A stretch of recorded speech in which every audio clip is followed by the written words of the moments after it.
consistency of the song, unless the song calls for it. Some songs are deliberately like that. They're deliberately one tone or one dynamic throughout the whole song. And whether you want to change that or keep that, depending on originality, it just depends on how you want to present the song. Okay. All right. Okay. I'm not sure what to do from here. We have hit 50 minutes, folks. That's a pretty good length for whatever I was trying to go for. Should I try doing another song? I was thinking of teaching Being Human, since it got the second most votes in the poll. So I could teach Being Human. I don't know if I want it to be in the same video. Maybe it could be in the same live stream, but I'll have to see if I can find a way to break it up, to break up the video into Peace and Love and Being Human. Okay, wait. Let me drink some water. I've been talking nonstop for like 50 minutes. Water break. Okay. Okay. All right.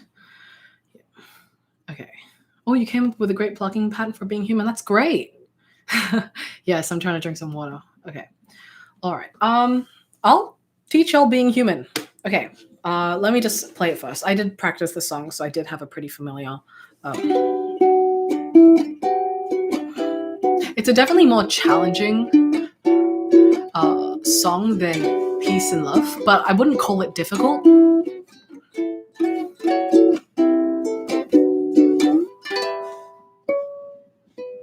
Okay. Any plans on switching to Twitch? If I do more live streams, I would want to do Twitch more. I think I would use Twitch as a platform to actually do streams, but it just depends on if I have enough ideas to do streams for. Yeah. I mean, if y'all want streams, I'm happy to do streams. I just literally half of me deciding to do a video is like, oh, is anyone even going to pay attention to this? And then I realized I should do it because I want to. Okay. Being Human. Cut into, this will be the timestamp in which I transition over to Being Human. Okay. This is my favorite thing to do. I'm not really good at it, but it's like, okay. Being Human. Okay. So Being Human is fun because basically it has the vibes of elevator music, kind of. I wouldn't call it, it's not a bad song by any means, but I think it does what it intends really well.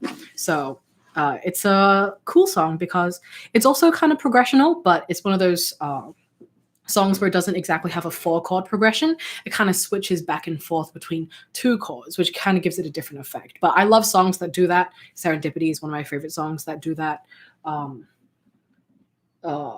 Here Comes a Thought is a song that does that as well. So there's a lot of songs that do that, and I don't really know if they have a particular name, but just songs that switch between 2 chords, particularly the 1 and the 4. That's like a nice thing that I like when songs do. Okay, let me drink some more water. I hope I'm not talking too slow or too fast. I tend to be quite a fast talker when I get into it, but it's whatever. Okay, so Being Human. Let me introduce the chords that we're going to be using first. Like I said, it mainly switches between 2 chords, but it switches between 2 different sets of 2 chords. And then there's also like a different chord thrown in here and there. Okay, so when we do the verse, which is just a little time, just a little something, that one. And also, it also does, the intro is the same, which is good. Okay, so we have this chord. What chord is this? Wait, what chord is this? I know the chord. I'm just playing with y'all. I know what the chord is. This chord is a G major 7. Now, what makes it a G major 7? This is a G. This is a G7. And this is a G major 7. So the 7, the major 7 if it's a G, is an F sharp, which is this note. So that's what makes it a G7, G major 7. Okay? And then your second chord, so it's just the top 3, bottom 3 strings. It's these strings. Okay, we'll get into that later. So it's a G major 7, and then we have a, now what chord is this? Let's figure this out together, shall we? So we're barring this fret, and then we're adding these 2, okay? Well, this chord has a couple different names, I would think. We have an A here, an E here, an F sharp here, and a C sharp here. So you could call this chord, well, I guess it's kind of like a B major 7, except instead of a 7, it's like a 6. That these chords can always be different, but that's basically what it is. So it's you bar this one, and then you have this one down here and this one up here.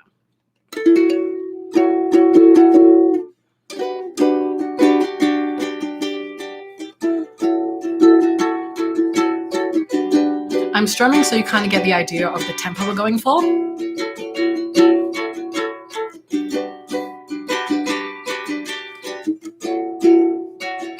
You can strum any song you want. As long as the song has a beat, which it does, you can strum to it. Like, that's the beauty of music. You can perform it in any way with really basic structure. Yeah, okay.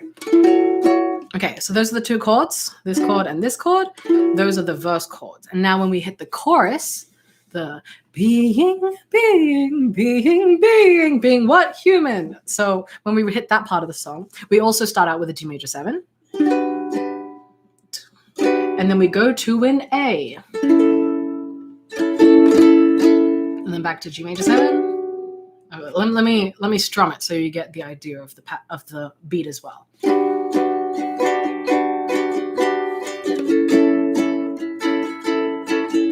It's the same.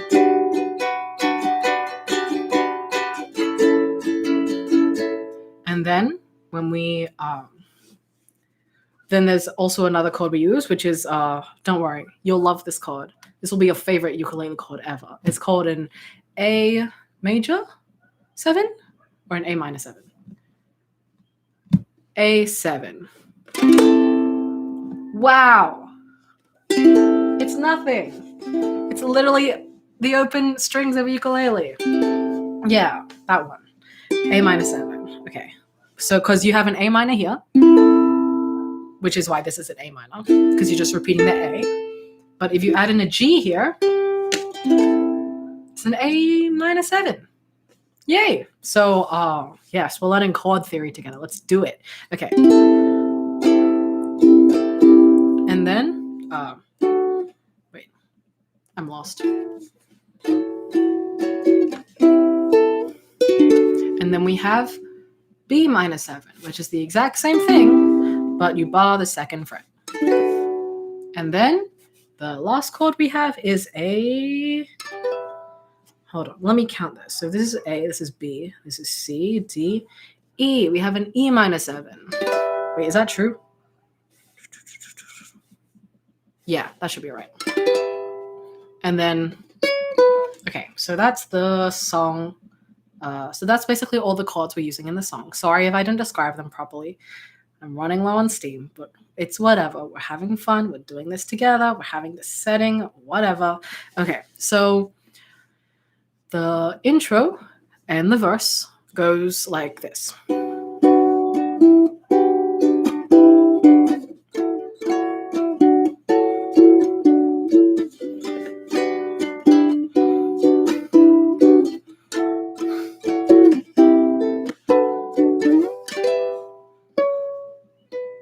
Now, what was that?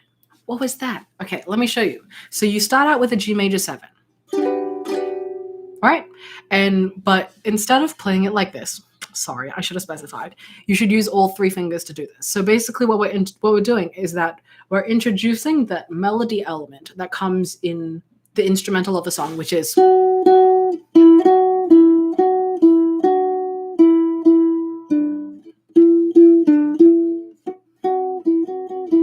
when you hear the song, you'll know what I'm talking about. So when we incorporate this all into ukulele, basically we're doing that little melody riff line, and we're doing the chords as well. So if I was to, I'm trying to describe this in a way that makes it easy to coordinate. So because your strumming goes like, all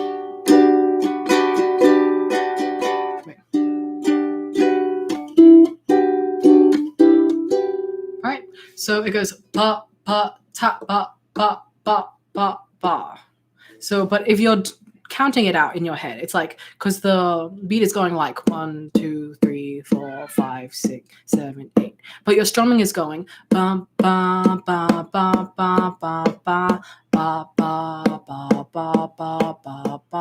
So you realize how it's not exactly on beat, but you still have the beat going in the back of your mind as you're playing, so that you're kind of anchored to it. So that makes it easier to go off beat or in between beat, like how we're doing here. So basically, you're holding the G major 7, but you're lifting the second string based on the melody we're trying to play. So it's like dun dun dun dun dun dun dun, except you're also playing the rest of the strings at the same time. So how I'm doing it is I'm strumming down, down, down, and then I just stop the strings. Dun dun, open, dun dun dun dun dun. Does that make sense? So you don't have to worry about plucking too much because you're still actually plucking all of the strings. So it would have the same effect as a strum. But I like plucking instead of strumming at this part because the strumming and the plucking, even though it's still all 4 strings, it's giving a different effect. Because of strumming, you're introducing one note at a time, even though it's all together. But when you're plucking, you're introducing all of the notes together at the same time. I like the difference. It's just like that. All right, so dun, dun, stop, pluck, dun, dun, dun, dun. It's just as long as you follow that pattern along, whatever is more natural to you in playing that way is the one that'll be easier to do. So, and then when we do the same rhythm for the next chord, this one, the melody that you're alternating with is using this string here. So, right? But you're also strumming all the strings at the same time.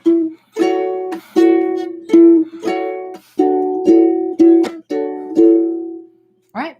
And if you notice, one of the other reasons why I like plucking this part is because you have control of each individual string, whereas strumming, you kind of give them all the same weight. But plucking, you can kind of emphasize.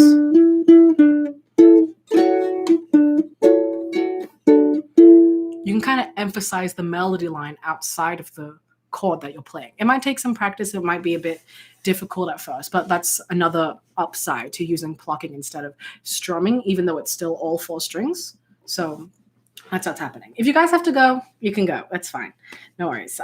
This is no pressure stream. Okay. All right. So you have your...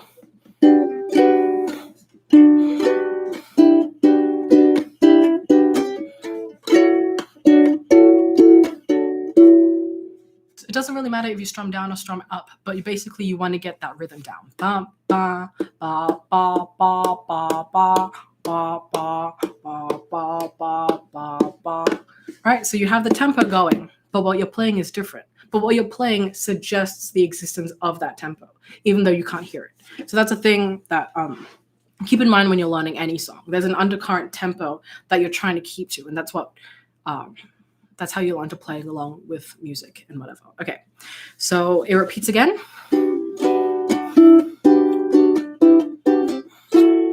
Okay, so the second time we go into this chord, you don't have to worry about the melody this time. It's you strum dun, dun, dun, down, dun, dun.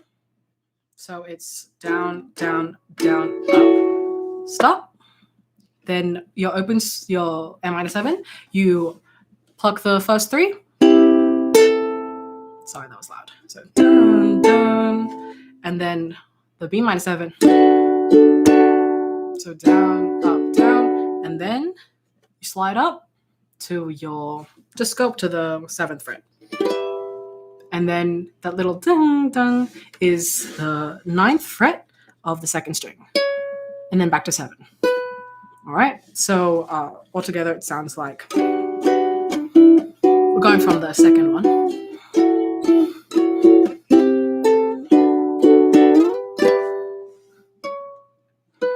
Okay, that was bad. It's fine. Okay, so it goes.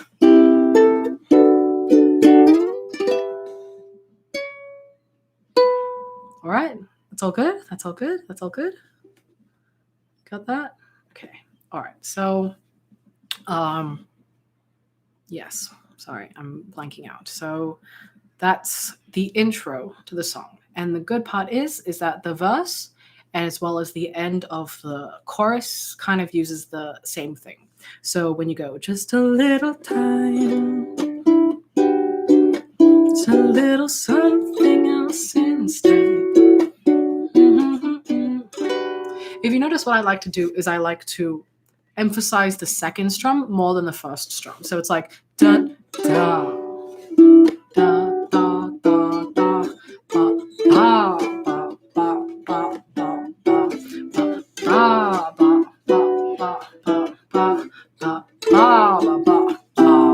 ba ba ba.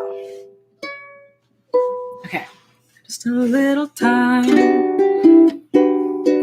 just a little something else instead. Just a little time, just a little something up ahead I'm dreaming of. And instead of going up to that 7th fret, we move straight into the chorus, which is also G major 7.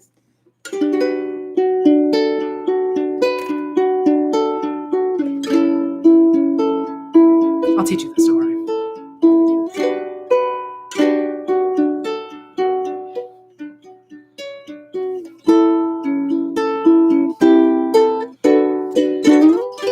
Notice how the ending was the same as the intro.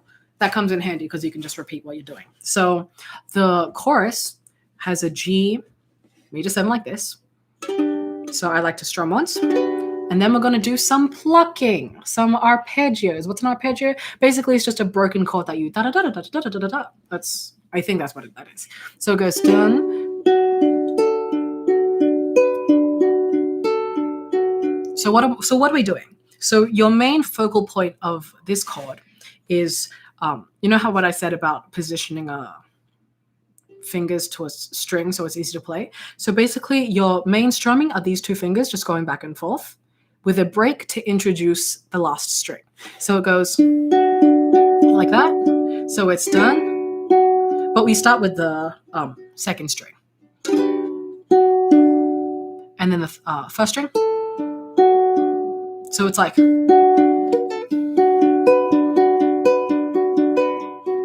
that's basically the plucking pattern that we're using. All right, so when the first time we introduce the first string, it's on the open, it's on 0 fret. Then you introduce the second fret, then back to 0 fret. Okay, let's do that again.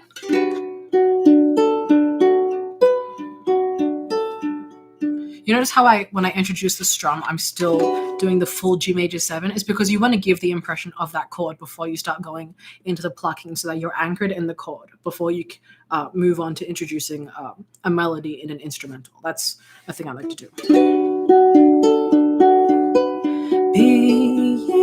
Now you do the same thing, exact same plucking pattern, but in the A.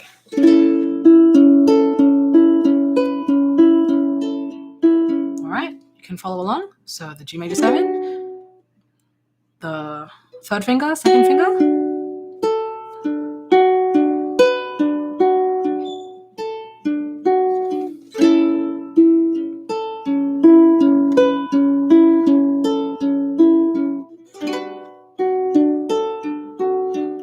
the third time, or next time, the last time we bring in the G major 7, instead of going back to the 0 on the last one, we're going to bring it up one more to the 4th fret.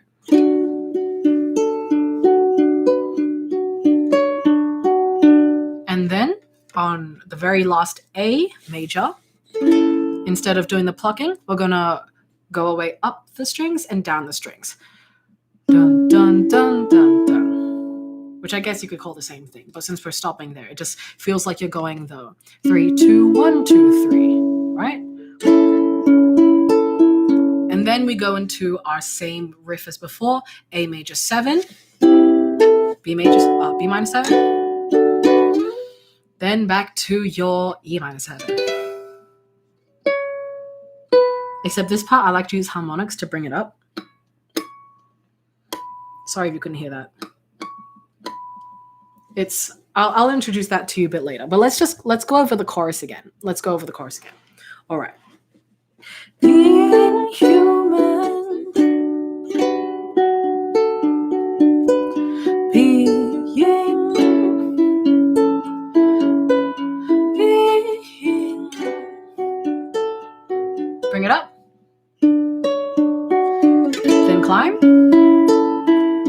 there.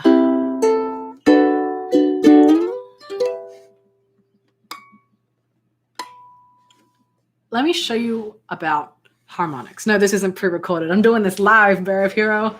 So I don't know what I'm doing, but it's fine. Okay. Okay, so when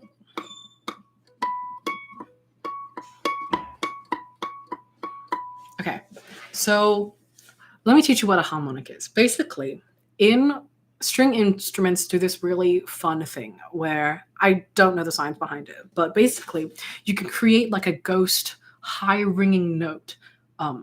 It's not always an octave, it depends. You can create like a ghost ringing note on top of whatever you're playing just because of how the strings work. So for example, if I'm, you don't have to know what an octave is, but basically in the context of a string instrument like a guitar or a ukulele, that's 12 frets. Usually they're really easy to mark out on an instrument like this because they're marked by 2 dots. So for example, this open A string, how do I explain this? You heard that, right? It's the same sound and pitch as this note, but I'm not actually pressing down on the fret. I'm lightly putting my finger on top of it, and then when I play it, I let it go. And I'm not muffling the note. I'm not muting the note by doing that. It's very lightly pressing.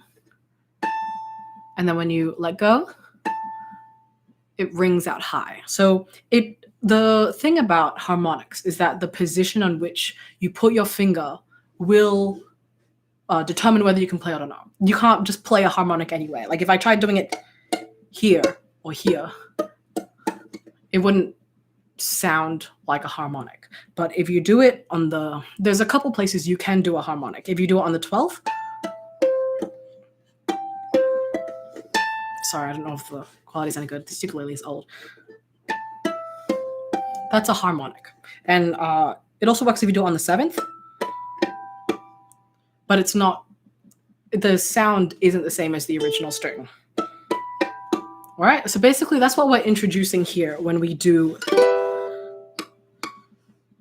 All right, so I like introducing that into the cover just because in the original, that transition little melody riff there, that was an octave higher. It was like really nice high-pitched ringing. It was like a nice high-pitched sound in the original song, so I thought, hey, it's perfect to do a harmonic to do it, and it gives me an opportunity to teach y'all what a harmonic is. So I hope I explained it well. So it's not something that everyone can get on the first try. So, and especially with the ukulele, because this instrument is really small, it's actually really difficult because basically as we go up the fret, the spaces in between frets get smaller, but also you run out of frets. And it just so happens on this ukulele, some ukuleles are better or worse. Like some have longer necks and you can play actually higher. Some are really short and don't even go up to this high. Some barely make it to an octave and stop there. It depends on your ukulele. So basically, introducing a harmonic, you kind of really just have to guess where an octave above the note you're playing is, and then just try to memorize that specific point. So for example, on here, I still have to check every time. There it is. If I try going too high, there's nothing. If I go down low enough, that's about the best sound I'm going to get. And then when I take this off, I try to move it in relation. So from here, move it down. It's not perfect. And it's hard to get in one take, which is why I secretly recorded over in the cover. Shh. Yeah, so that's basically what that is. Can you do that with a guitar? Yes. Let me show you a guitar, how it works. It sounds better on a guitar. Let me get my guitar.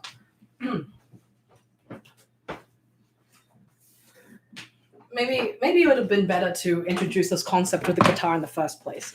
Because if you watched my original song I did, Two Lovers Dance, I really liked using harmonics in that song too. So on a guitar, the theory is the same. 2 dots signify an octave. Let me not use the open string. It's a bit... Okay, so if I played the second string, the B here, if I did the same thing, whoops, I'm not pressing. Even if I press on the fret, it would make the same pitch. But by ghosting it over, you also make a harmonic. So that's what a harmonic is. So when people talk about harmonics in relation to string instruments, that's what they're talking about. Let me show you something I learned.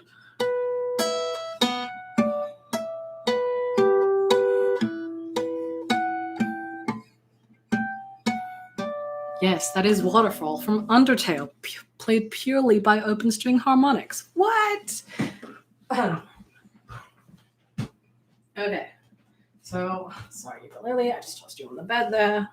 All right, so that's what a harmonic is, and that's what I introduced. That's what I used in the Being Human cover. I put it at the end here because basically there's nothing else to learn in Being Human. That took less time than the Peace and Love did, but hold on, let me just try and see if I missed anything out. So we're here, right? Oh, that was a good sound. Yes. Okay, sorry, I ruined it. Just a little time. Just a little something else instead. Just a little time. Just a little something up ahead I'm dreaming of. Do you remember our arpeggios? Whatever they're called? I'm not too much on musical jargon. It's all just sounds and techniques.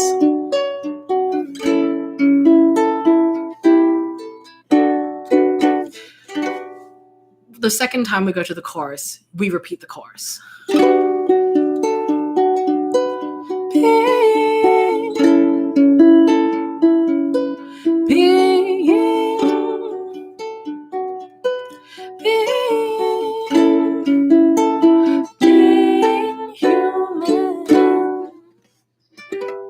And we end on the E-7 here. So that is how to play Being Human. Okay, let me just think through. Let me see if I did that properly.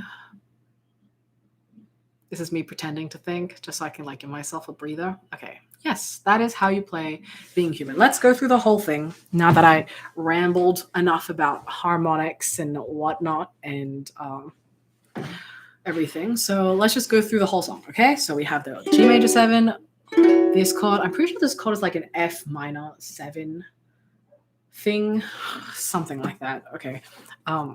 So, right. Just...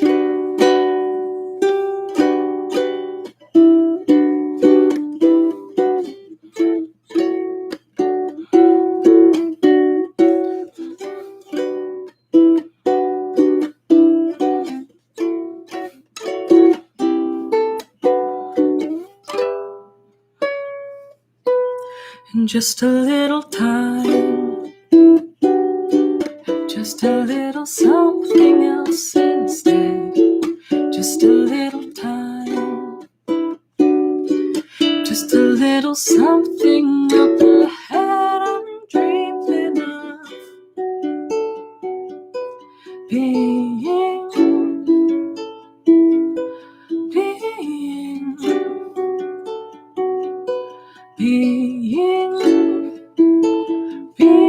human. Almost. Just a little time, just a little something else instead. Just a little time, just a little feeling up ahead I'm dreaming of. Sorry, I forgot to sing. Being human. Being human.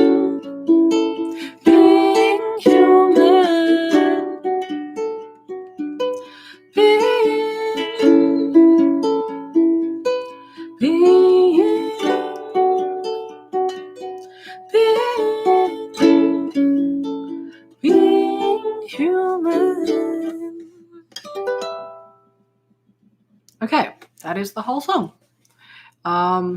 Yeah, so that's how you play the whole song of Being Human. So there's plucking, there's strumming, there's harmonics in there, there's the incorporation of melody on top of chords, and that's a good song to teach these concepts with because it's still a pretty relatively simple and repetitive song. Okay, so yeah, that last note.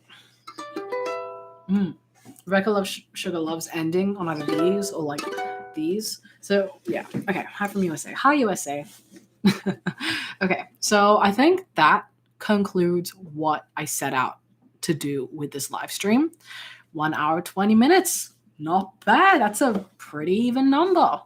I was even going to tie my hair, but I didn't. Is that relevant? No. But okay, can I save this live? Yes, this live will be saved.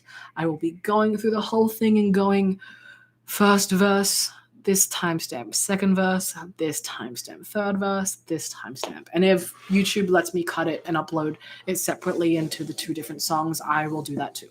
So it might take a while, maybe a day, because YouTube has to process the live. And yeah, I'll try to leave most of it uncut, just the nature of the live, but I'll hopefully make it more easily accessible to shift around. What brand of ukulele is that? This is a... Hold on, let me wipe the dust from this tomb. It's a Greg Bennett design. I'm gonna be real. I've had this ukulele for a long time. I didn't think about the brand when I got it. A lot of people tell me it's such a nice sounding ukulele, but my objects generally don't have a really good shelf life. Like, I don't know if you've noticed this, but like, this is tape. This ukulele is coming off. This ukulele is like destroying itself. I have 2 ukuleles, but the other one is worse than this one. Not worse, it's just smaller. Soprano. So, yeah, so I guess I can answer some questions. We can just chill and talk. There's not that many of us, so I can pretty much pay attention to whoever is. You missed the stream, but it's okay. The stream will be here when I'm done. Okay. Thanks for thinking I'm cool. I kind of think like I'm a bit of an idiot during these things. But it's whatever. You know, it's an opportunity for me to just kind of like talk a lot and ramble to people. Why does this have 154 likes but only 34 viewers?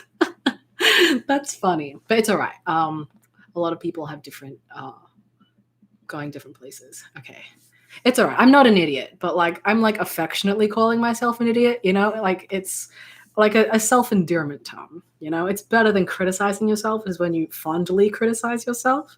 Yeah, music theory makes me go burr. Yeah. I know what you mean. Do you have any questions about like music theory or anything? Jazz and bossa nova. I wish I knew more on jazz and bossa nova. I think just because the nature of like the music I've been surrounded by and what I've been playing for a long time generally means, or at least within myself, my understanding of music theory is basic, but it's strong basic. You know what I mean? So you have like your completely basic, solfege, chords, relative pitch. Like with the basics, I found that I've really been able to develop that strong relative pitch where it's easy to learn. Like in popular genres of music or in typical genres of music, it's easier for me to pick up chords and play along with, even if I don't have perfect pitch. So that's just about how much I can offer in that regard. But if you wanted me to like, how do you, I don't know, do some fancy stuff, I can be like, I'm not a music teacher. I can't tell you what different species counterpoints these are. I can't tell you, that's an augmented seventh, blah, blah, blah, blah. So I think my understanding is still pretty basic, but I'd like to think that for beginners, it's still something you can like pick up on. It's still some basics are good to have. And I think just as long as music theory seems hard to understand and remember. Yeah, I understand that. I think most of what I learned is through experience and not through classes and music theory classes. So, which is interesting because I did music a little bit in school. Like I was in a music elective program. So we were like taught, these are different versions of species counterpoints, write melodies and counter melodies and harmonies, fill in the blanks, write an essay on this guy, on that guy, learn about this movement, that movement. And I'm like, I don't remember any of that, but I've been playing for a long time. Especially, I've played in a lot of like uh, contemporary Christian bands, like Christian worship bands, because in like church settings, like I play and I sing, and a lot of contemporary Christian music has a lot of really stripped back basic music elements. Like a lot of music in contemporary Christian music is the most basic of basic. It's not a diss or like a praise. It is what it is, and that's like a description of the genre or whatever it is. But when you play it over and over and over again, and you're constantly needing to play it over and over and need to play it in a live setting, you just kind of gain that confidence in like understand in developing like a relative pitch and learning the basics of everything. I still have a long way to go. I still have a lot of things I want to learn, and hopefully I have the motivation to do that. Hopefully I have the motivation to do that. Okay. Hold on. Where house? Yeah. So most of I learned is through experience, and then the basics I learned when I was really young. Like, here's how to play a piano. I like did piano lessons when I was younger. I did like primary school theory, that kind of thing. Yeah. I only remember solfege and pitch. I can't read notes to save my life. These days, reading notes is cool, but I don't find myself reading notes. Solfege and pitch can be more impressive tools than notes are. Like a lot of the covers I do, a lot of the arrangements I make, they're not based on scores or tabs. These are things I figure out by ear. And you only can figure out these things by ear is if you develop that understanding of like solfege and pitch in the things that you listen to, you know? So, okay. When did I start playing the ukulele? When I started listening to Steven Universe watching Steven Universe in 2015. That's when I started learning. Yes. What do you like about the ukulele? It's easier than guitar. It is easier than guitar. I played guitar a lot longer than I played ukulele. So ukulele was really easy for me because I transitioned from guitar to ukulele. So it was like, I can do all this strumming and plucking stuff in guitar, and wait, I can do that on the ukulele too. And the ukulele is literally just a miniature guitar. Like literally the relationship between these notes is the exact same as the relationship on the 4 higher notes on the guitar. If you put a guitar on the 5th fret, if you put a capo on the 5th fret of the guitar, and you only played the the top 4 strings, the highest 4 strings of the guitar, and you turned this string up an octave, that's a ukulele. So all your chord shapes, all your scale relationships on the ukulele and the guitar, they're the same. So a ukulele is a great instrument to learn the basics of. This is a chord, this is a scale, this is what chords are relative to each other. That's why the ukulele is, I think, a great tool to learn music and music theory with.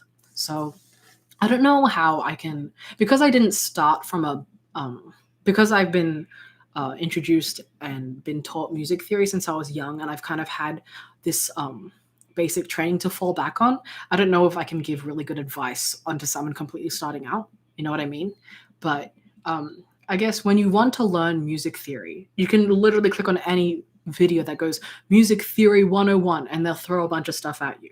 And it's always like, can I remember all of this? And it's like, yes, you can.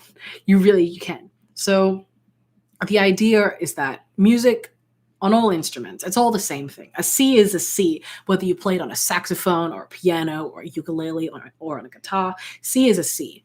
And if you learn C major scale, this is the relationship between notes. This is what the C major scale on a piano looks like.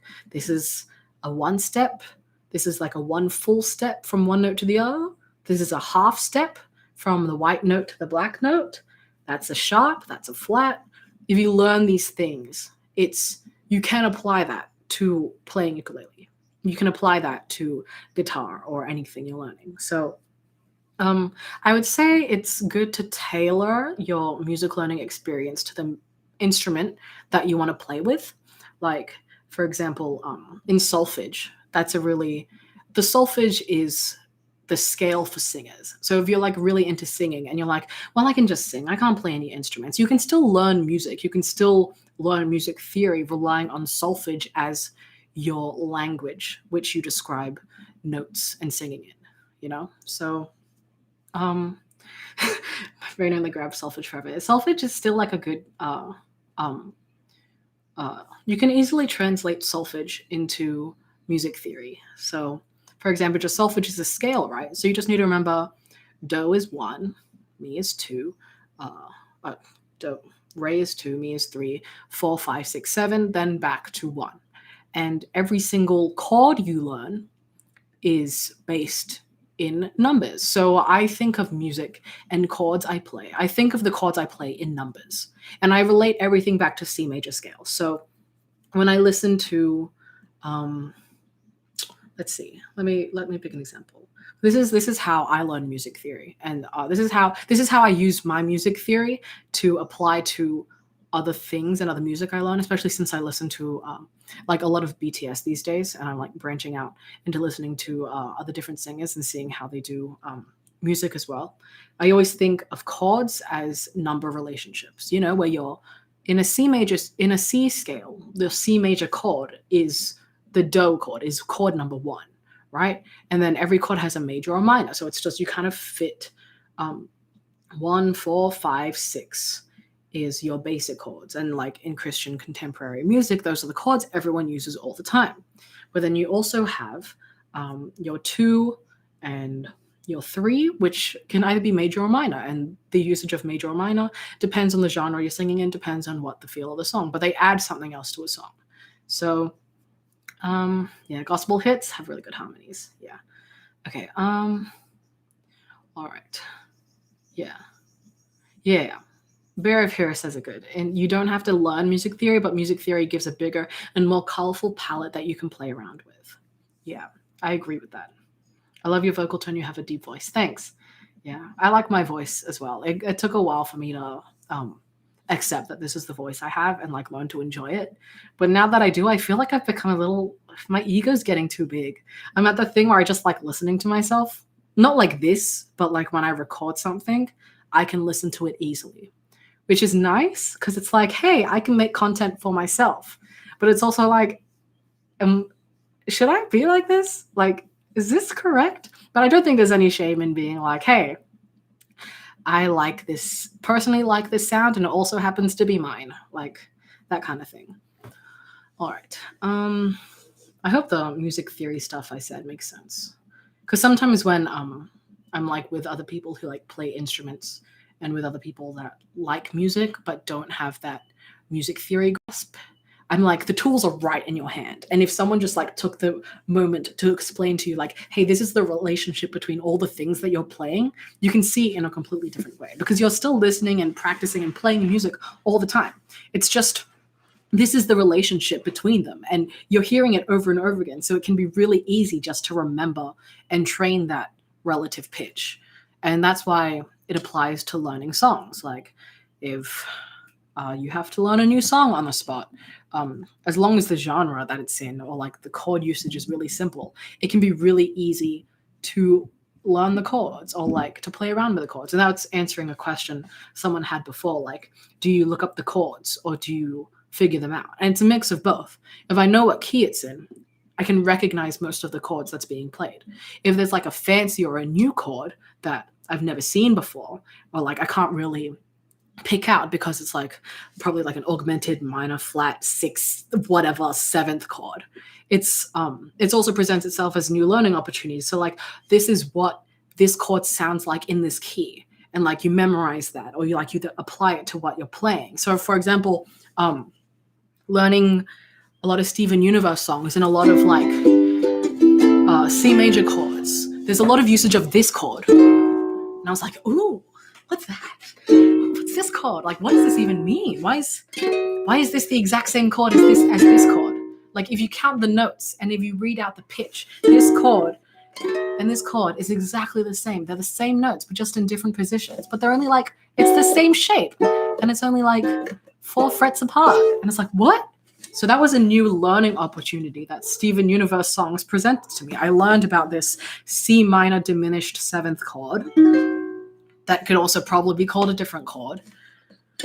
And I learned how that sounds in relation to the key of C. So when I hear that in a different key, because I don't have perfect pitch, I can't tell what keys are without referring it to an instrument. But I can tell that, oh, this is that fancy C minus 7 diminished, what, I don't know the name, chord. So because of Steven Universe, I learned a new thing about chords that I could apply to just learning music in general. So yeah, that's the process of what it is. That's the ability that literally anyone can do. It's just knowing numbers, names, but most of it is listening and playing. And if you're already listening to music, there's a lot to learn about music. And I still think my understanding of music is really basic. I still think I'm nowhere near even close to reaching what so many other people can do. But it's like, it still feels like a thing that a lot of people don't know but could know because it's really, really easy. So if you like wanted to do, okay. All right. I mean, I could make a chart. I could like do anything. Do you personally write your own songs? I've been trying. I'm not good at doing things for my sake. The reason why I can only do this tutorial, and I haven't done a tutorial in the last 4 years, is because it's just, if I don't have this conversation and this ability to do it in the moment, I'll get so stuck in my head. I have really perfectionistic tendencies. It's like, oh, this take wasn't good. Oh, this explanation is terrible. But doing it live eases some of that pressure, I guess. So it like eases the pressure of being able to do it. So I can't really afford to think about editing or like sounding well or being well eloquent, because it's all here, it's all live, it's all in the moment. So that's why I'm here. That's why I'm doing a live, because it's with like doing the last 2 lives was really interesting and fun, even though it was kind of weird. It's like, who even are you guys? Like, I don't know you, but like, it's fun just to like be around strangers and hearing what words they can bring into your life. I think that can be really underrated. And you know, I'm in lockdown here. My area, we got another outbreak of COVID over like the past 2 weeks, and it actually only looks like it's getting worse. So it's actually kind of sucks. So but I don't know. I'm generally a person that can keep into good spirits, and I'm not worried for myself, just for the people around me. Yeah. So I'm just this is an opportunity to do something and just show myself to whoever wants to listen to it. You know, it's like, I don't really know what I'm doing with this channel aside from whatever I want. And I'm kind of keen to keep it that way. Yeah. Yeah. The Time Adventure song is sick. You should try to learn it. I have a video on that. I did that a long time ago. Yeah. So if you look back and find it, it's still there. Time is an illusion that helps things make sense. It's always living in the present tense. Everything stays. I have a cover on that too. I don't know if I'll be singing more today. My throat is kind of tired from talking for an hour and 40 minutes straight. Okay. Do you have a song in particular that when you sing, it transmits a specific emotion to you? Okay. I think my musical journey transitioning from Steven Universe to BTS was one of the most natural progressions of things to happen, because there's like a parallel between what I like to call storytelling in music and musical storytelling. Because the thing is with BTS's sound, they have like a lot of songs that I really hit me emotionally. And then when I go back, or when I know I'm feeling a certain way, I'll go back, listen to it, and I'll go back and sing it, just because I need that feeling to be expressed into the space around me. And I think especially in times like these, I've been really falling back on their song Spring Day. It's like a really emotional Brit rock ballad that they released in 2017. And if you don't know BTS, they're these people. They're these guys. They're just like a Korean band. They sing, they dance and sing and have a lot of Korean. Basically, they sing in Korean, so they have a lot of Korean songs. Yeah, so I've been listening to that song. So if you don't know BTS, I would recommend you listening to Spring Day. There's a music video and there's like translations of the song in the subtitles. And the music video is beautiful. The lyrics are gorgeous, but most most of the thing out of that is just like the emotion with which that song invokes out of me is like so visceral. Because basically, the main recurring hook of that song is "보고 싶다," which means I miss you. And like just knowing that translation and knowing and hearing it in the way that they sing it and in what the song brings out, it guts me. Because I think I'm in a place right now where I'm missing a lot of things and I'm missing a lot of people. And just being able to like kind of relish in that sadness that life is different than it so used to be before. I think like I really have been relying on that song a lot in the past year and a half. Actually, I've been really relying on Spring Day to kind of ground my emotions into what I'm feeling. Yeah, so to answer that question, Spring Day by BTS. A lot of people love that song for so many reasons, but like I specifically love that song because of what it does for me. Okay all right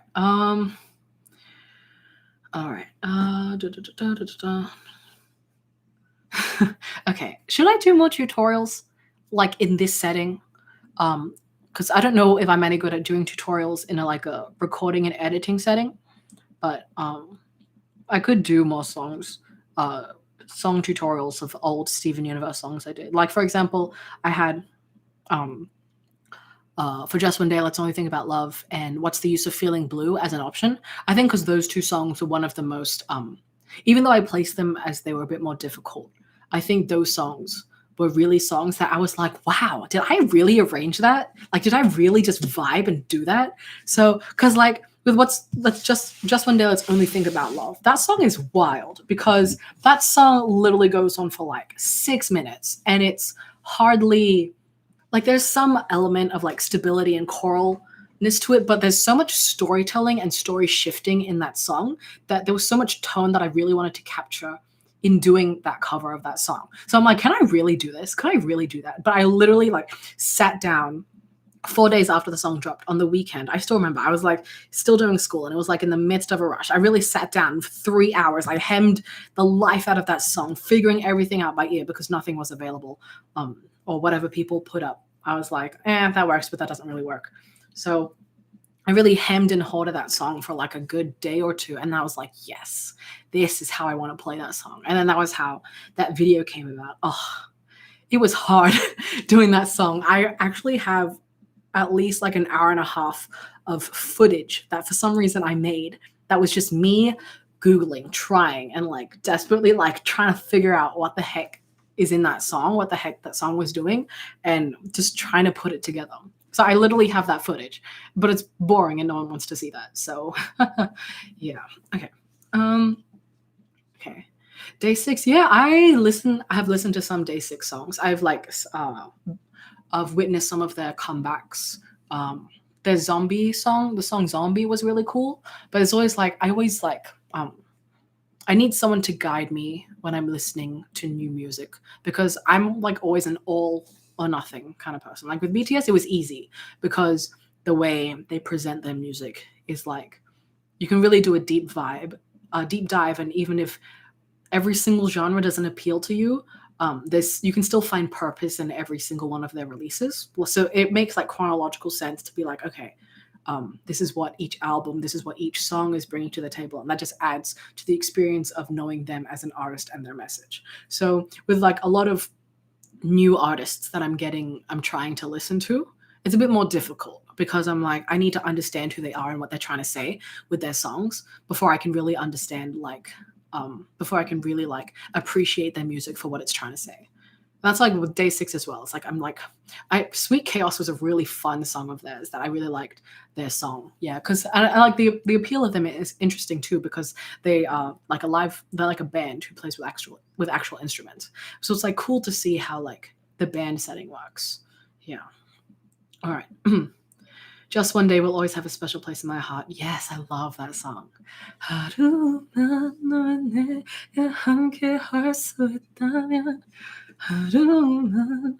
내가 손잡을 수 있다면 할 수 있다면 oh baby party. Sorry, my voice is shot, but I love Just One Day. Yeah, okay. Yes. So thanks for the Steven Universe fans who don't really know BTS. I appreciate you listening to me talk about BTS. Because they're just kind of like my fixation and like my music muse at the moment, which I think is good. They have a lot of something, whatever. Okay. All right. Some of you are heading off. That's totally fine. See y'all. Okay. Let's see.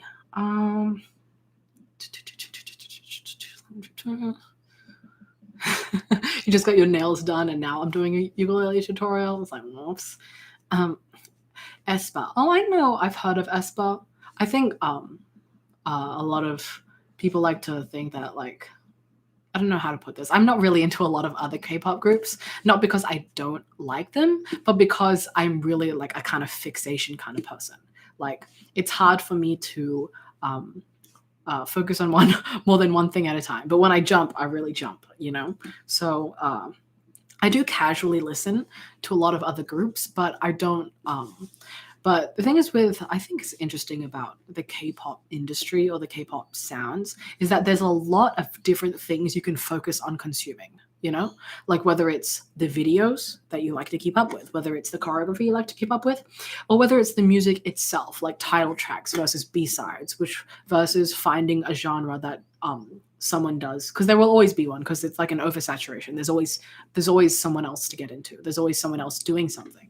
But whether the quality or the music style or the taste or the message is one that appeals to you, or it's one that you can just casually get along to or casually like be interested in, it really depends on person to person. Yeah. For me, I really go deep into like music and stuff. So I don't really like I'm sure there's a lot of artists out there doing good things, but it's like, it always feels so pressuring to be like, oh, you don't know who this person is, or you don't know who that person is. And I'm like, everyone has a fixation and everyone is like a fan of something.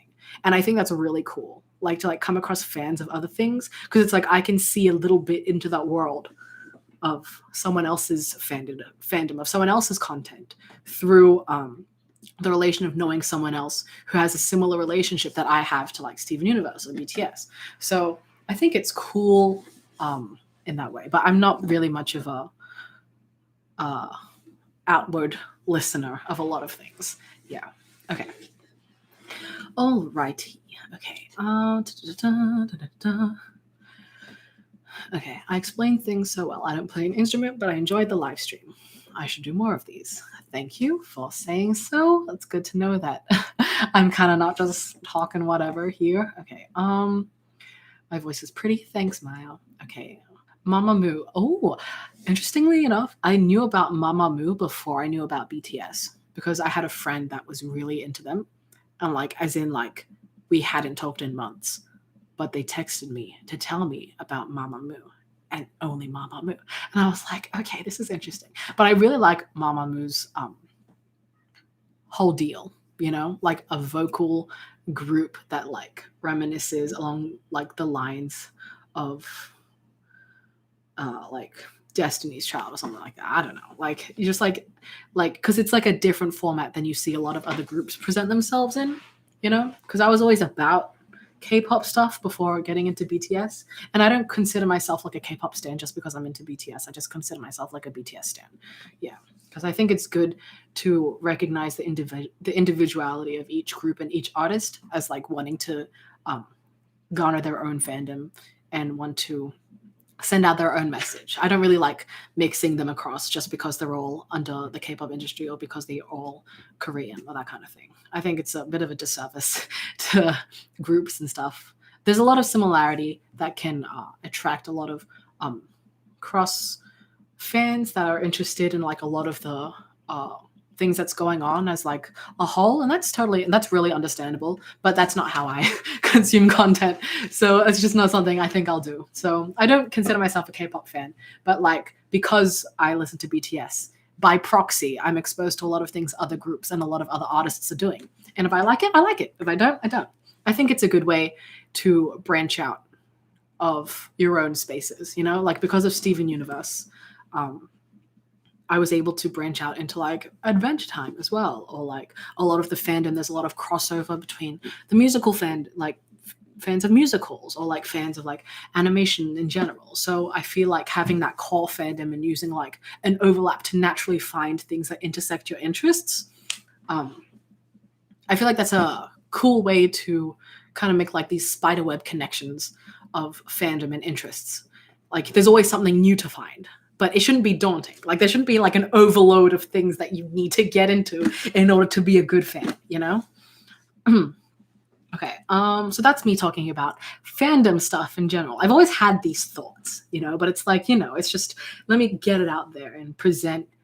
It's good to talk about these things because you can kind of understand your own mind, and because understanding and talking about the things that bring you joy and why they bring you joy and why certain elements don't bring you joy, I think that's just healthy. I think that's just understanding yourself in a better way. Okay. Can you speak Spanish? Hola. Not really. I wish I could. I remember I learned a little bit back in the day. It was like the first Duolingo course I ever took a couple of years ago, and I managed to get I got 37% fluency, but I know that doesn't really translate into any actual language skill. But you know, looking into expanding my language abilities is something that I've been trying to get to do as well. But you know, it's always like, well, it always feels like if you're going to learn a language, you have to go hard in order to be good at it. And then, so it feels like the first decision you make, which language is important to learn? Should you learn? It feels like the most daunting one. So that's why it's hard to get started for me. For me, I feel like I'm either fixed on using a lot of the things I've already learned, like listening to a lot of Korean music or watching a lot of Korean media and content is a really good is a really good bridge into learning Korean language because you're already consuming the content. Learning it will only benefit you. But you know, there's like a large difference between Korean and English than there is between Spanish and English. And like Spanish is also like a really good language to learn. But it's also like, what about my mother tongue, Tagalog? I want to learn that for heritage reasons. And because I never had the opportunity to when I was young. And I honestly think that was like a bad thing. Like that was a waste of childhood space that I should have done. But situations and, you know, norms and expectations of Western societies prioritize English. And it did a disservice to me as a child. So I do want to bridge that at any time I can. Okay. All right. People popping in just to say hi. Hello, Sandwich Crafty.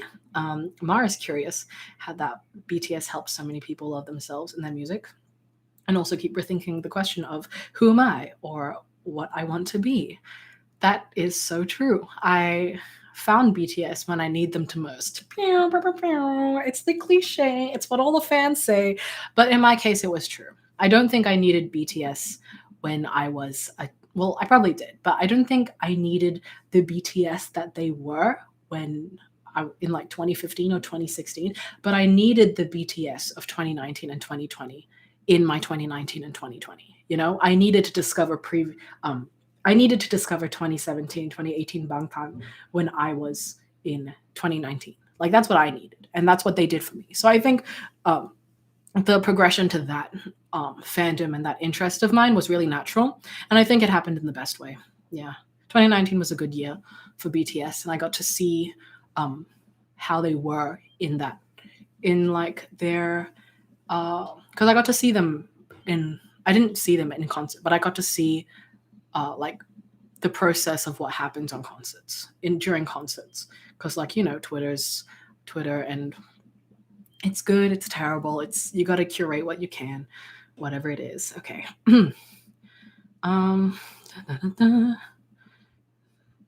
Okay. Do I like rock music? I feel like I did when I was I listened to a lot of, I don't know if they count, but I listened to a lot of Fall Out Boy when I was a younger teenager. But the rock that I listen to now is really far and few in between. So I don't consider myself a really well-versed musical artist person, which, I mean, it is what it is. I wish it wasn't the case. I wish I knew more people. I wish I listened to more music, but the only one stopping me from doing that is myself. So like I only have myself to blame. Let me fix this. Y'all have been yeah. So I could fix that. I should fix that. You know, it's whatever it is. So I don't listen to a lot of rock, but I did, and I do like rock. Yeah, I think I just like music in general. I don't really know how to pinpoint my tastes aside from I really gravitate towards songs that I can express myself through, like a lot of balladic songs, a lot of acoustic, or a lot of good thematic songs, or like good messages and like execution. Like I really gravitate towards that kind of music. And yeah, I don't know how to define it because genre wise, I'm pretty open to any genre. But I just like whether the song itself is good or not is really subjective. So just finding my own taste and like, hey, this is the kind of song that I like. Or that's the kind of song that I would only listen to in certain contexts. Like it gets different. Okay. Are you familiar with Ben and Ben? They're so good. No, who's Ben and Ben? I really do this thing where, like, anytime someone introduces something to me, I'm like, let me just look it up. Ben and Ben. Ooh, a 9-piece Filipino band consisting of twin brothers. Ooh, let me check them out. Ooh, okay, I'm gonna save that for later. That's cool. Ben and Ben. I should listen to more Filipino music. A lot of Filipino artists are, you know. Okay. Do I have any tattoos? No. My sister got a tattoo recently. My mom freaked out, but she's like in another country, so it's not like she could do anything about it. It was really funny. Okay. Ask the man upstairs who to listen to. Lol. Wow. Yeah. Thanks to you, I started playing the ukulele, and I love it. Greetings from Mexico. Oh, thank you. I'd love to go to Mexico one day when COVID is over and it's safe to do so. As long as you're comfortable doing so, could you try playing the Steven Universe theme song by memory? It'd be cool to see if you could do it still. Actually, that song's really easy. Is it in C? No, it's in F.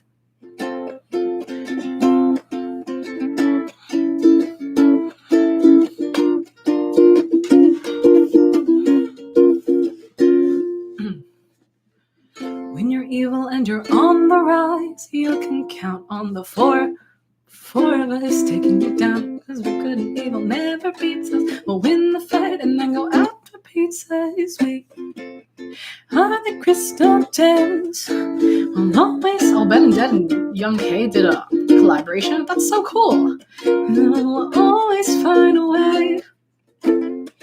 That's why the people love this world.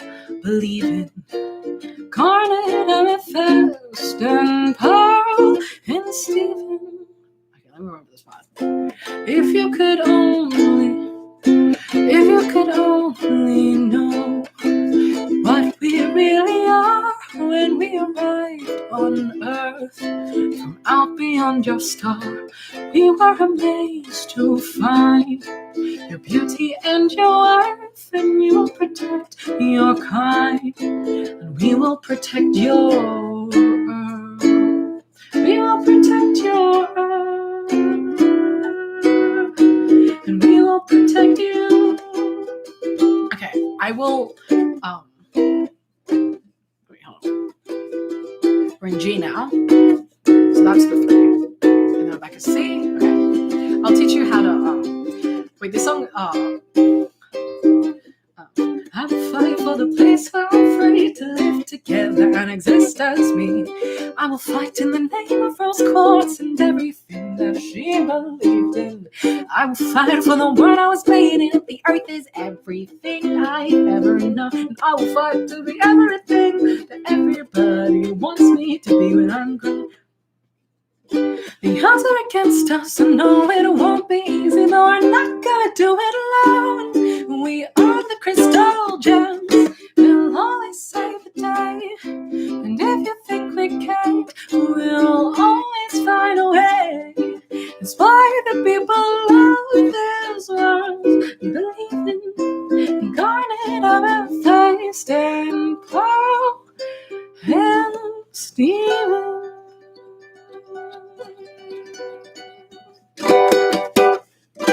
Okay. Wow, I remember the whole song. You could tell I was figuring stuff out halfway. Wow, that was. Wait, hold on. That was a throwback. That was a throwback. How far have we come? How far characters come? Wow, a lot really happened in the Steven universe. Okay. My impressions were good. I wasn't trying that hard.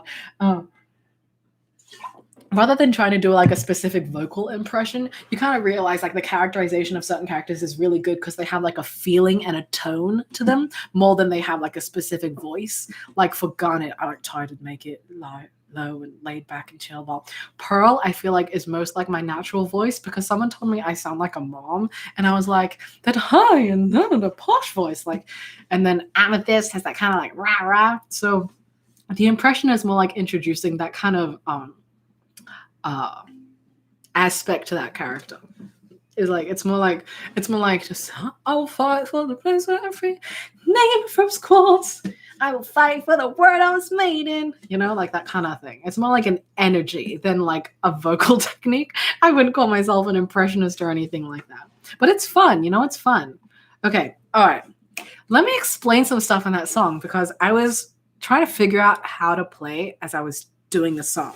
So the song starts out in F, and the basic drive of the theme song that you hear every single time the show plays is it's the chords go 1, 3 major, 4, and then the 4 minor. What does that mean? In F, 1 is an F chord, the 3 major is an A7. Like that's like the jazzy chord. Like that's not a chord you would find a lot as a staple chord in a lot of like English pop music. Like in a lot of pop music in general, they usually don't use the 3, but in a lot of like classical songs or in a lot of like jazzy kind of songs, you use the major 3 as the A as a replacement for the 5, which in this case would be we're in the key of F, so that would be a C. So like, for example, if instead of a major 3 chord, we did the 5 chord, I'm using numbers so you can try and, so that you can apply it to any key you're in. So we're in the key of F. So if you like, the crystal gems will always save the day. And if you think we can't, we'll always find a way. Like it's not that it doesn't fit, but it gives a very different vibe.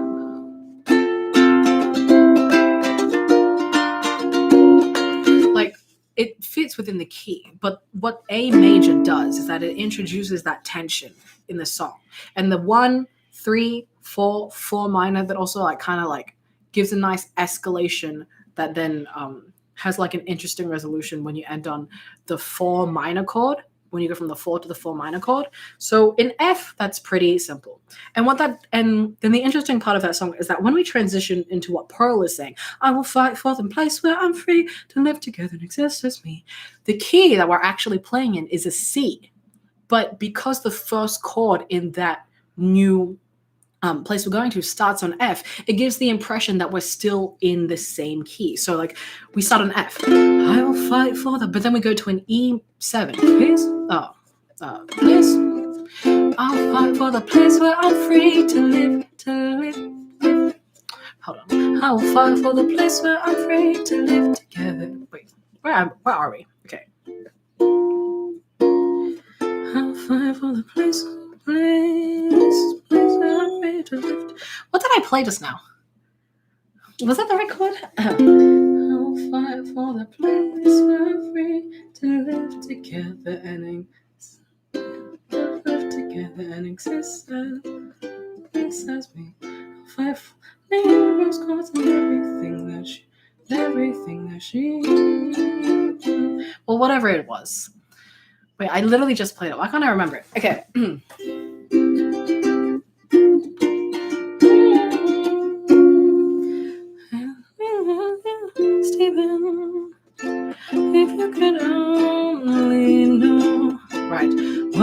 truly are. There it is. If we are right on earth, from out beyond your star. F, E7, A minor, C. We're playing in the key of C major now. We're using the 1 of the previous key, F, is now the 4 of the next key, which is C. C, D, E, F. We're using the 4. That's a pretty common chord to use in C major.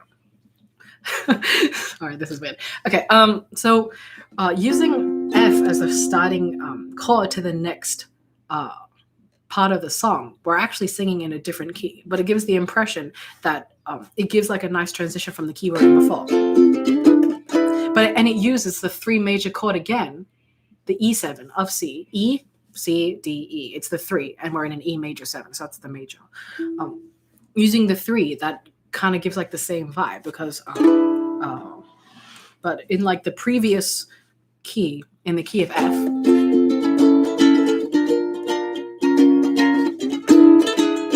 E7 doesn't really fit in the key of F, but it fits in the key of C. And then it uses A minor, then it uses C, which is different from the previous chord progression we were in before. So that's how you know we're in the key of C major now.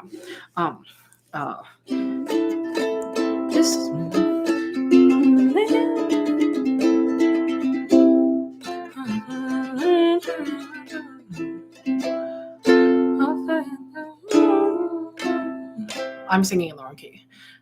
The odds are against us. Hold on. And then it transitions from the key of C to the key of G. And then that's how, instead of straight on modulating F to C, we'll just straight up change the key from F to G. I mean F to G. It uses this little section of C major as a transition. And then it goes from C major to G. And there's something really interesting to teach y'all. So basically, so we're in the key of F.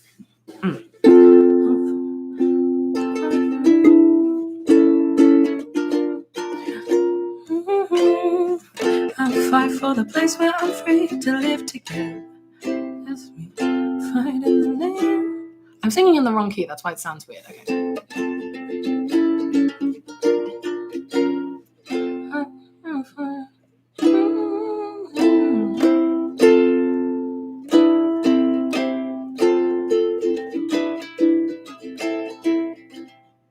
Oh, wait. I'm singing the wrong part of the song.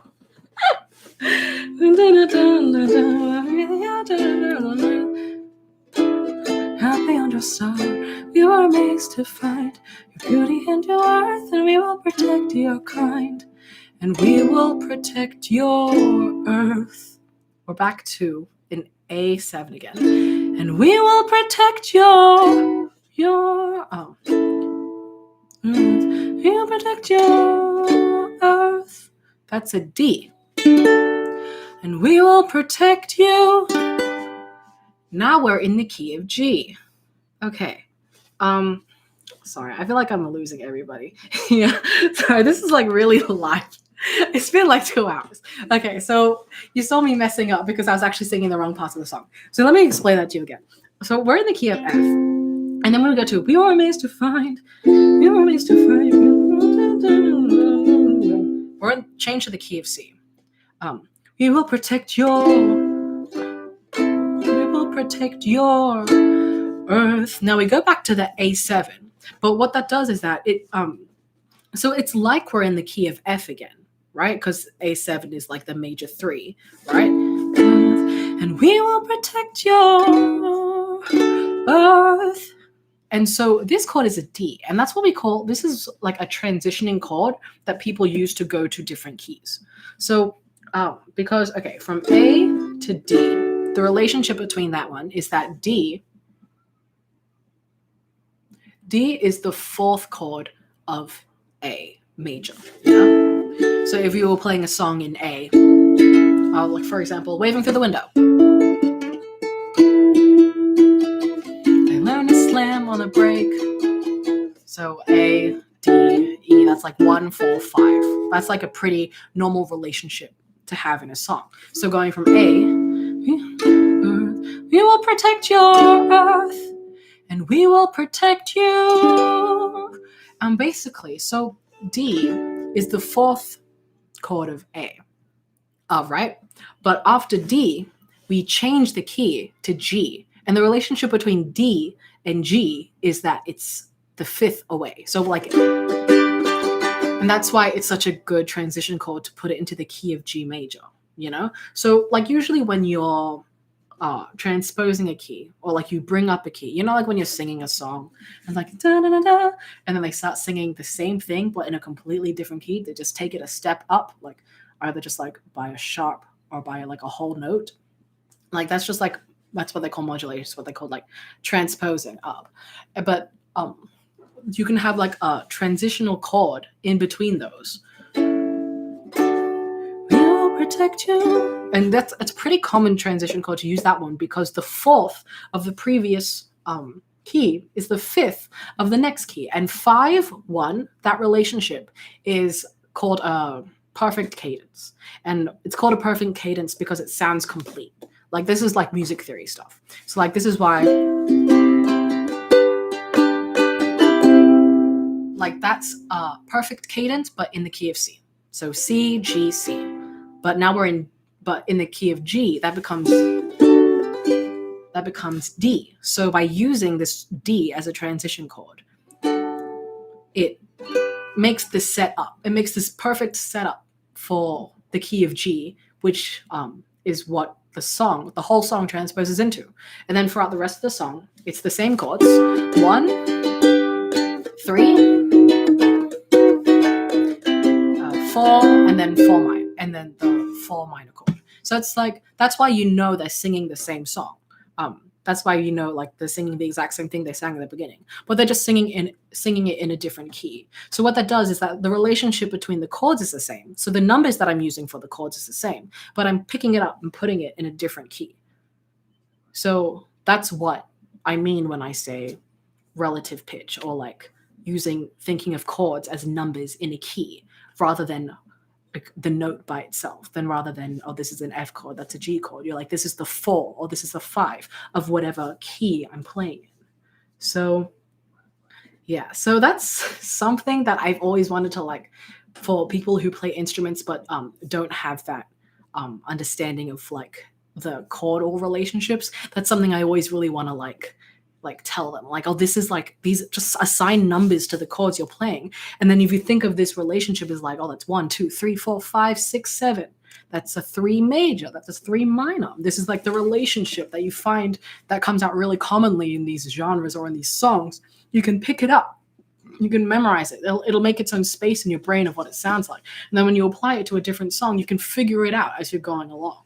Because you're like, this is where the song's taking me. This is where the song is going. I'm playing the same part as before, but I'm playing it in a different key. So this is what the chords are instead. So that was a lot. Okay. It's like 2 hours. What am we doing here? Okay. We're chilling. Okay. Okay. I think this is a good place to end the live. Sure. Trust me, to end singing a song with like a 20-minute rant on the chords I'm playing. Yeah. Yeah. Okay. Why do people get lost in playing an instrument? I seem to get in a trance almost slowly. Yeah, I get that. I understand that. Yeah. Like once you pass the point of like learning a song and you're comfortable with the song, you can really get lost in it. I love it. Okay. It's not silly, but okay. I don't know if this is silly, but it's so cool to see you figuring out this sort of stuff live. Thanks for saying that, because now I kind of feel like a fool. Okay. Like affectionately, I'm a fool. Affectionately, like I'm kind of dumb. Okay. Can I do ukulele? Can you do tutorials from ukulele? Of course, if you want. I like how you play. I could do this, Mom. I could teach y'all how to do What's the Use of Feeling Blue.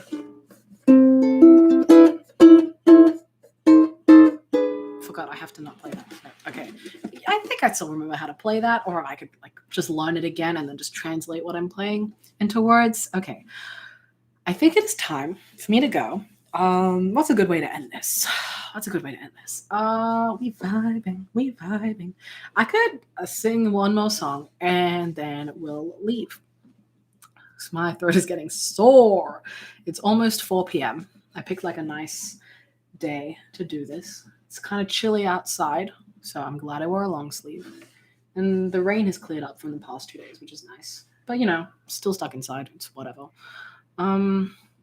Okay. Sing Love Like You. Okay, hold on. Let me see if I remember how to play that song because so interesting. Okay.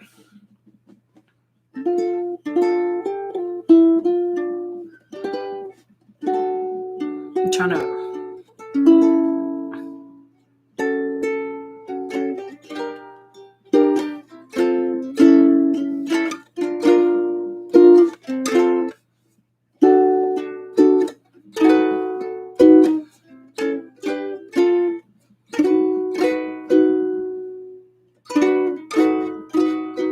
Okay, wait, we're in the key of D.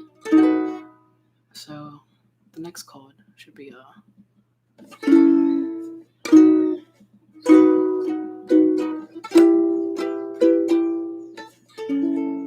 okay. If I could begin to be half of what you think of me, I could do about anything. I could even learn how to love.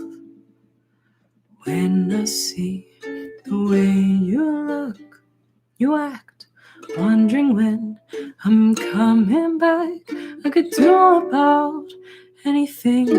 I could even learn how to love like you. Love like you. Love like you. Ooh, ooh, ooh. And I always thought I might be bad now. I'm sure that it's true, 'cause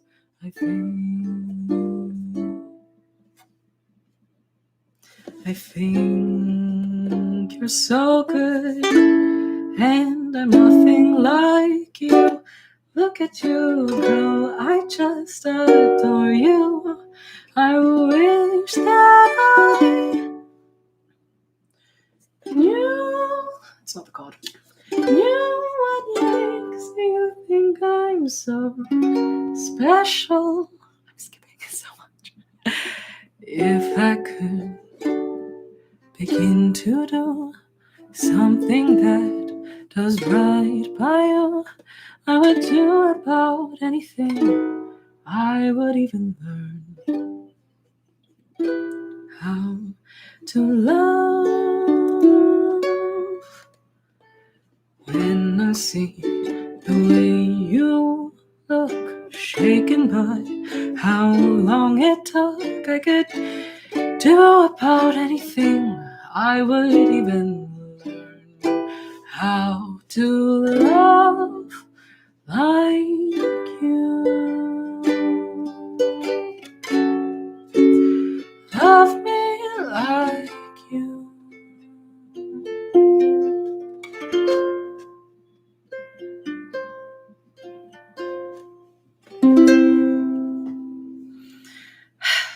I'm just going to go on record and say that I forgot literally half of that. The story of how I learned that song is a long and complicated mess, and my chords are probably not what you would find if you were to Google it.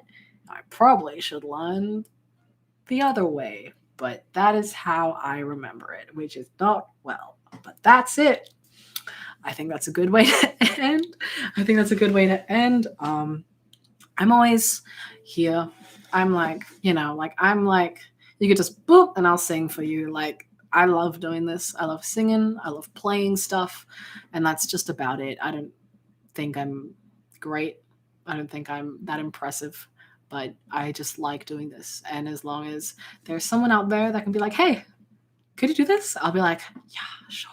I'll do it for you. Sorry, did that come off sarcastic? I'm like, yes, I'm cool to do that. Yeah, okay.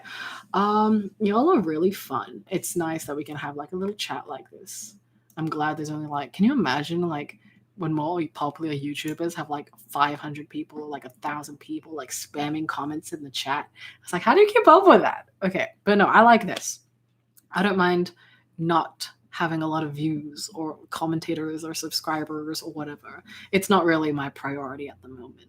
So I think just doing it like this is a lot of fun, and I'm glad I could be here and do this. I'm glad I actually like got out of bed and put on some like proper clothes, and I like took a shower before this, and I like cleaned my bed, and like I like, y'all are actually healthy for me. Y'all are healthy for me. Okay. Yes, better to have 30 people listening instead of 1,000 people not listening. I agree with that sentiment. And hey, if you're one of the people listening or like watching later, it's like, that's really cool. Like, what are you doing here? Like, what is... Don't take care of your instruments like I do. Okay, that's a wrap. That's a wrap. That's a wrap. Okay, hopefully y'all enjoyed this. If you didn't, I don't really mind. You don't have to be here if you don't want to. Seriously, it's all chill. We're all fine here. Okay. Internet who? Okay, let's end this. Let's say goodbye. Let's say peace, adios. Let's I will thank you for being here. If you're subscribed, thank you for subscribing. If you're not, thank you for not subscribing. Curate your TL. Discover for yourself and decide for yourself what content you want. I feel like too many people thank people for subscribing. Not enough people don't thank you. Not enough people thank you for not subscribing. Like, some people are just passing through town. Sometimes you don't want people to stick around. Sometimes you want just curious, interested people who are just like know how to dip and leave, you know? Like, you gotta appreciate people who know what they want, you know? It's like, okay, I'm gonna stop. You realize I can talk a lot, right? Like, I could always do streams because I could always talk a lot. Okay, goodbye. Goodbye, goodbye, good friends, goodbye. Now it's time to go. So something up the moon, the bear, and the big blue house. And we'll see you very soon, I know. I want to pick apart that key change there.